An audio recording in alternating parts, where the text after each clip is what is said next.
So this video is about consciousness and about the nature of reality. And I am not professing to know everything about the nature of reality, but I've done some reading and I meditate a lot. And so I see certain things and I'm happy and willing to share those with you. I made a comment in a previous video that I think it's very important for us to guard our minds, guard our state, be careful of what we watch and what we hear and what we pay attention to and our thoughts, because the reality is our consciousness is open and vulnerable.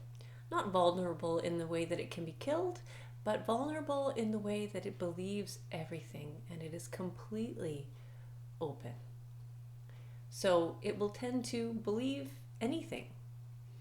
Our minds, our conscious minds, our thinking minds, I like to call it our scheming mind, our the thinking mind, the rational mind, the conniving mind, the mind that tries to work everything out in its favor is under control of the ego. And the ego is not even a real living thing. The ego is like a structure that has no real life in itself. So the reason I'm saying it's important to guard the mind and guard the thoughts and guard the states and the senses is because the mind determines the quality of the perception. And perceptions can change, and I'm sure you've experienced this. Perceptions can change really quickly once you change the container or what's in the container of the mind. So consciousness is like the light that illuminates things and allows everything to be. Consciousness comes first. That's what can't be killed. That's what can't be destroyed. That's what moves on without us, without a name, without an identity. No identity. And consciousness sheds its light into the mind. The mind is the experiencer. It's the thing that perceives.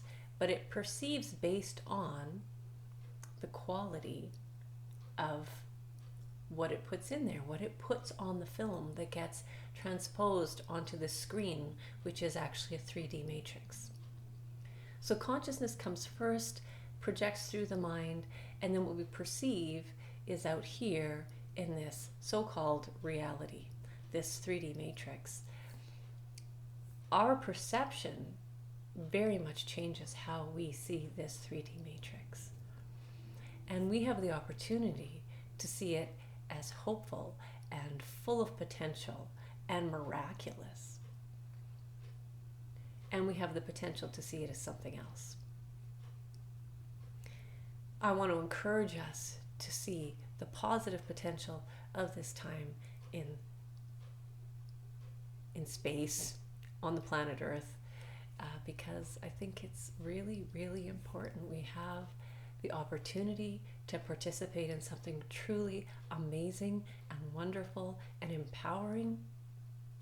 And we have the opportunity to create war. And when I see blame, when I see that as being the predominant attitude, then I get concerned that we're going to start a war and it will be affecting everybody. And if this is really about saving lives, then we must safeguard our minds and not give in to blame. Because what is blame? Blame is pointing the finger at somebody else and saying, I want you to pay for what happened to me. And the other side says, hey, I'm not responsible for your perceptions or what happened to you. I'm responsible for me. And so then we have an argument. And if someone's trying to make someone else pay, there's going to be a fight. And we have put a lot into the creation of this society. Let's not dismantle it so quickly. Let's not throw a match on it, please. So safeguard the mind. Understand that your consciousness is pure and that your mind has been conditioned, i.e. brainwashed, which is fine because we're all brainwashed, because we've all been conditioned. But until you see it, there's really no hope of freedom, of mental freedom. So that's that. Maybe it's heavy, maybe it's not. I hope that it gives you hope, and I hope that it gives you something to work on that is constructive rather than harmful.